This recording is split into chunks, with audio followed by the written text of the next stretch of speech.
गांव से थोड़ी दूर एक घना जंगल था। उस जंगल के बीचों बीच एक पुराना खंडर महल खड़ा था, जिसे वीरान हवेली के नाम से जाना जाता था। गांव वाले कहते थे कि रात में वहां से अजीबोगरीब आवाजें आती है, कभी किसी बच्चे के रोने की, कभी किसी औरत के सिसकने की, और कभी किसी अनजानी भाषा में फुसफुसाहट की। कोई भी सूर्यास्त के बाद उस रास्ते से गुजरने की हिम्मत नहीं करता था। दोस्तों, ये कहानी मैं जो आपको सुनाने जा रहा हूँ, ये एक वीरान पड़ी हवेली है, जिसे सुनकर आपके रोंगटे खड़े हो जाएंगे। इस कहानी की शुरुआत करने से पहले एक रीत है, जिसे हम पूरा कर लेते हैं। आप हमारे चैनल को शेयर करिए, लाइक करिए और सब्सक्राइब करिए। चलो दोस्तों, ये कहानी शुरुआत करते हैं। अमन एक शहर से आया हुआ युवा लेखक था। इन कहानियों से बहुत आकर्षित था। वह भूतों और प्रेतों पर एक किताब लिख रहा था और उसे लगा कि वीरान हवेली उसके लिए एक बेहतरीन विषय हो सकती है। गांव वालों ने उसे बहुत समझाया, डराया, लेकिन अमन नहीं माना। वह कहता था, यह सब मन का वहम है, मुझे खुद देखना है। एक अंधेरी चांदनी रात को अमन अपने कंधे पर कैमरा और नोटबुक लटकाए टॉर्च की रोशनी में जंगल की ओर चल पड़ा। हवा में एक अजीब सी खुशबू जो उसकी रीढ़ की हड्डी तक महसूस हो रही थी। पेड़ों की छाएं डरावनी आकृतियां बना रही थी, जैसे कोई विशालकाय राक्षस उसे निगलने की तैयारी में हो। जैसे जैसे वह हवेली के करीब पहुंच रहा था, सन्नाटा और गहरा होता जा रहा था।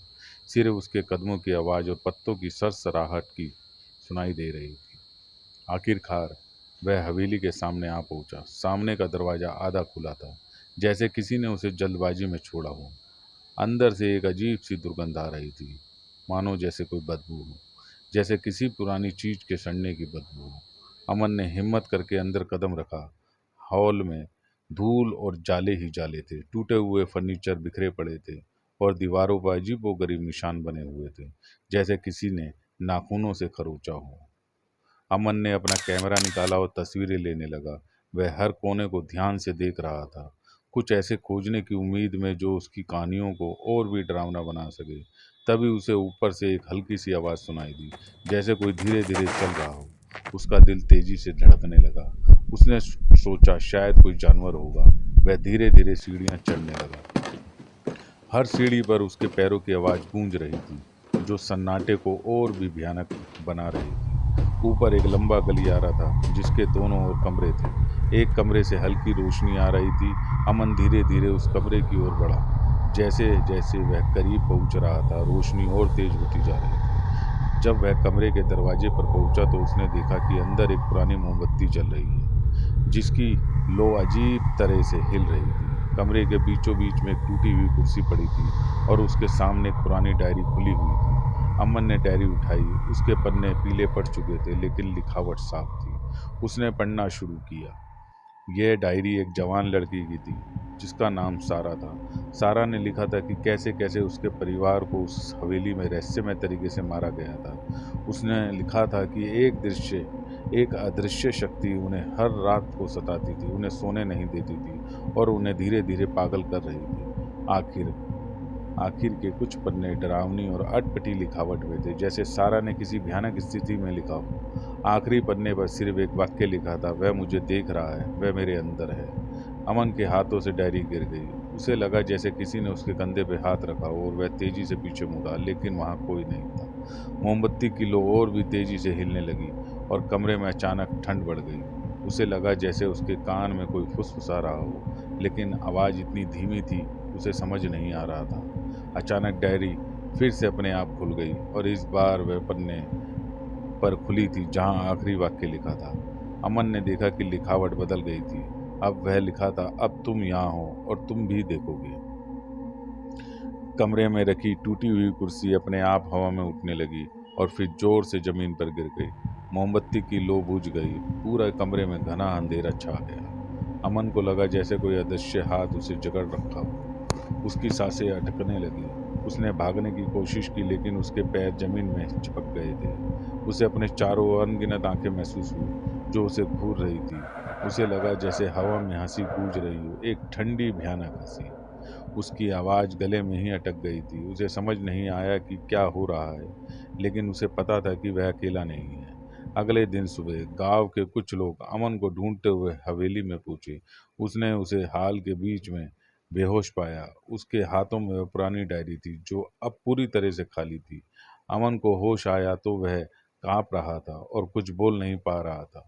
उसकी आंखों में एक अजीब सा डर था, जैसे उसने कुछ ऐसा देखा हो कि कोई इंसान देख नहीं सकता। गांव वालों ने उसे वापस गांव में ले गए, लेकिन अमन कभी भी पहले ऐसा नहीं हो पाया। वह रात में चिल्लाता था, उसे नींद नहीं आती थी और वह हमेशा डरी हुई नज़रों से अपने आसपास देखता रहता था।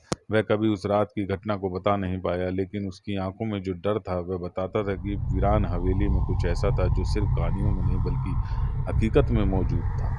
और शायद वह अदृश्य शक्ति अब भी उसे देख रही थी, जहाँ कहीं भी वह जाता था। वह ना तो कुछ खा पी रहा था, ना ठीक से सो पा रहा था।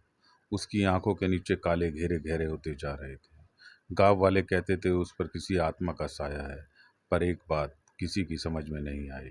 डायरी अब पूरी तरह से खाली थी, उसमें सारा का नाम नहीं था। कुछ दिनों बाद अमन ने फैसला किया वह वापस जाएगा। डर उसे जकड़ तो चुका था, लेकिन साथ ही उसके अंदर एक जिद भी जन्म ले चुकी थी।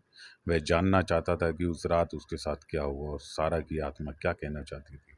अगली रात जब गांव सो चुका था, अमन फिर से टॉर्च, कैमरा और एक पवित्र माला लेकर जंगल की ओर बढ़ा। इस बार हवा और भी भारी लग रही थी। उसकी सांसें धीमी और थमी थमी सी थी, पेड़ों की सरसराहट जैसे कोई भाषा बोल रही है। हवेली के पास पहुंचते ही उसकी टॉर्च बंद हो गई। पूरा अंधेरा, पर अमन ने हार नहीं मानी। वह वहीं खड़ा था और कुछ पल बाद उसी कमरे की खिड़की से फिर वही हल्की रोशनी दिखने लगी, मोमबत्ती की। वह अंदर गया। दीवारों पर अब उसने और भी गहरे निशान थे। सीढ़ियां चढ़ते समय उसे लगा जैसे कोई उसके पीछे लेकिन पीछे मुड़ने की हिम्मत न हुई। कमरे के दरवाजे तक पहुंचते ही उसे वह डायरी जमीन पर खुली मिली और उसमें फिर से लिखावट दिखाई दी। सच देखने की कीमत चुकानी पड़ेगी। अमन ने डर को नज़रअंदाज किया और जोर से कहा, सारा, अगर तुम यहाँ हो तो सामने आओ, मैं मदद करना चाहता हूँ। तभी कमरे की दीवारें कांपने लगी, मोमबत्ती की लो भभक उठी और हवेली के कोनों से कई साए निकलकर कमरे के चारों ओर घूमने लगे। अमन ने अपनी जगह से हटे बिना फिर कहा, मैं जानना चाहता हूँ कि तुम्हारे साथ क्या हुआ। मैं दुनिया को बताऊंगा। एक ठंडी हवा उसके चारों ओर घूमी और सामने की दीवार पर खून जैसी किसी चीज से शब्द उभरे, हमें जलाया गया है, हमें धोखा दिया गया। अमन की आंखों के सामने दृश्य बदलने लगे, जैसे किसी अदृश्य ताकत ने उसे अतीत में पहुंचा दिया हो। वह हवेली फिर से जिंदा थी, लोग वहां रहते थे और सारा एक खिड़की से बाहर देख रही थी। तभी कुछ नकाबपोश लोग अंदर घुसे और पूरे परिवार को बांधकर एक कमरे में बंद कर दिया और आग लगा दी। अमन की आंखों से आंसू बह निकले। यह दृश्य इतना असली था कि उसे अपनी सांसें रुकती हुई महसूस हुई। वापस वर्तमान में आते ही एक आकृति उसके सामने प्रकट हुई। एक युवा लड़की, जलते हुए चेहरे, शरीर के साथ जैसी छाया हो, पर उसकी आंखों में नफरत नहीं था, दर्द था और राहत थी। सारा ने कहा, अब तुमने देख लिया है, अब कोई झूठ नहीं कह पाएगा कि यहाँ पर कोई भूतों का ऐसा साया है जो लोगों को मारता है। मैं शांत हूँ। उसने अमन की ओर हाथ बढ़ाया। अमन ने भी अपना हाथ उसकी ओर बढ़ाया। सारा की छाया धीरे धीरे धुंधली होने लगी और हवेली में रोशनी फैलने लगी। सभी साए हवा में घुल गए, जैसे उनकी आत्मा को शांति मिल गई। अगली सुबह गांव वाले फिर हवेली पहुंचे, लेकिन इस बार कुछ बदला हुआ था। हवेली की दीवारों पर अब कोई खरोच नहीं थी, हवा में वो ठंडक नहीं थी और अमन हवेली के सामने खड़ा, शांत चेहरा लिए, डायरी को सीने से लगाए, मुस्कुरा रहा था। डायरी के पन्नों पर पूरी कहानी थी, सारा की आत्मा की, उसके परिवार की हत्या की और न्याय की पुकार की। अमन ने गांव छोड़ दिया था और कुछ महीनों बाद उसकी किताब वीरान हवेली सच्चाई पर प्रकाशित हुई। वह किताब न केवल एक बेस्ट सेलर बनी, बल्कि जिसने भी उसे पढ़ा वह कहानियां को विश्वास करने लगा था। लेकिन कई लोग कहते हैं कि जब वो किताब पढ़ते हैं तो आखिरी पन्ने पर एक अजीब सी फुसफुसाहट सुनाई देती है, जैसे कोई कह रहा हो, अब तुमने भी देख लिया। और फिर किताब का आखिरी पन्ना अपने आप